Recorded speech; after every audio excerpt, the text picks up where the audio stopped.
అన్ని marvel movies ఒకెత్తు అయితే spider man movies ఒకెత్తు.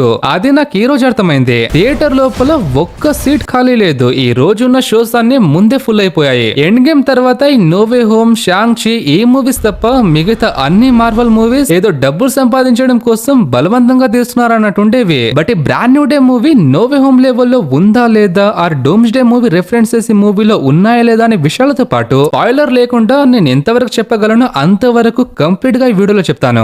Normally movie చూడడానికి వెళ్ళేటప్పుడు నోవే హోమ్ లెవెల్లో ఉంటుందని ఆ ఫీల్ తోనే వెళ్తాం. మన ఎక్స్పెక్టేషన్ కూడా అలానే ఉంటాయి. బట్ నా ఒపీనియన్ లోపల ఎక్స్పెక్టేషన్ పెట్టుకోకపోతేనే బెటర్. అంటే మూవీ బాగుంది, బాలేదని కాదు, బట్ నోవే హోమ్ లెవెల్ లోపల surprises, actions, deep emotionally feel అయ్యేంతగా నాకేమంత అనిపించలేదు. మూవీ ట్రైలర్ చూస్తే యాక్షన్ సీన్స్ మూవీ లోపల ఫుల్ గా ఉన్నాయన్నట్టుంటుంది. బట్ నోవే హోమ్ తర్వాత ఎన్ని డేస్ వరకు మన స్పైడీ లైఫ్ ఎలా ఉందని స్టార్టింగ్ లోపల ఒక 2 minutes వరకు ఎక్స్ప్లెయిన్ చేస్తారు. ఆ ఎక్స్ప్లెనేషన్ లోనే ఫైట్ సీన్స్ ఉంటాయి. లైక్ ఫెంటాస్టిక్ 4 లో ఉన్నట్టు మూవీలోని బెస్ట్ యాక్షన్ సీన్స్ మాత్రం నా ఒపీనియన్ లో అయితే రెండే. ఒకటి ఆబ్వియస్లీ హల్క్ తో చేసే ఫైట్, అండ్ సెకండ్ నింజాస్ తో చేసే ఫైట్. ఈ ఫైట్ లోని యాక్షన్స్, హల్క్ చేసే చిన్న చిన్న విధ్వంసం, నింజాస్ ఫైటింగ్ స్కిల్స్ అన్ని చాలా బాగుంటాయి. బట్ అవి కొంచెం సేపే ఉంటాయి. లైక్ ఇంతేనా, అప్పుడే అయిపోయిందా అనే టైప్ ఆఫ్ ఫీలింగ్ ఉంటుంది మనకి.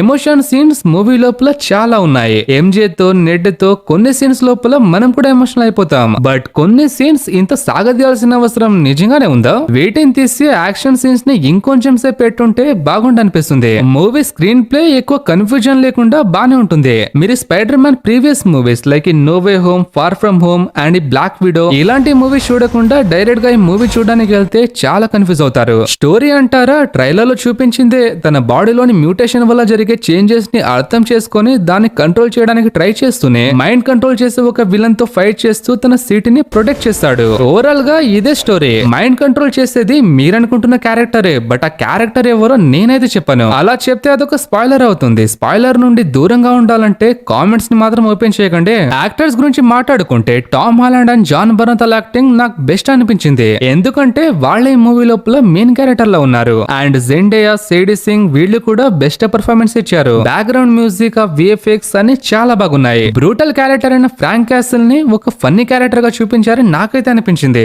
ఐ మీన్ స్పైడర్ మ్యాన్ తో చూపించడానికి ఒక క్యారెక్టర్ యొక్క నేచర్ ని మార్చేయటం అంత మంచి విషయం అయితే కాదు. మూవీలోని గూస్ బమ్ మూమెంట్ గురించి మాట్లాడుకుంటే అలాంటివి ఒక్కటి లేదు. హల్క్ తో అలాంటి మూమెంట్ ఉంటాయని ఎక్స్పెక్ట్ చేసి వెళ్ళాను. బట్ ఆ ఫైట్ అందులో బెస్ట్ అన్న మూమెంట్స్ ని ఆల్రెడీ ట్రైలర్ లోనే చూపించారు. సో ఫైట్ లోపల పెద్ద ఏం లేదు. డూమ్స్ డే మూవీలో ఎక్స్మెన్ క్యారెక్టర్స్ రాబోతున్నారు. సో వాళ్ళ గురించి దీంట్లో చూపిస్తారు, ఏమైనా చెప్తారని ఎక్స్పెక్ట్ చేశాను. బట్ అలాంటివి ఏమీ లేదు. ఇందులో ఒక క్యారెక్టర్ అయితే ఉంది. బట్ విలన్ గురించి మాట్లాడుకుంటే స్కార్పియన్, నింజా గ్యాంగ్ వీళ్ళు జస్ట్ సైడ్ విలన్ క్యారెక్టర్స్. అసలు విలన్ ని ట్రైలర్ లోనే చూపించారు. బట్ అదెవరో మీకు అస్సలు తెలియదు. అండ్ నేనైతే అసలు చెప్పను. తన పవర్స్ ఎక్స్పెక్ట్ చేసినంతేం లేదు. స్పైడర్ మ్యాన్ పవర్స్ మాత్రం పీక్ లెవెల్లో ఉన్నాయి దీంట్లో. స్పైడర్ మ్యాన్ తన పవర్స్ ని హోల్డ్ చేయడానికి గల రీజన్ ఏంటో ఈ మూవీలోని కొన్ని సీన్స్ లోపల మనకు అర్థమవుతుంది.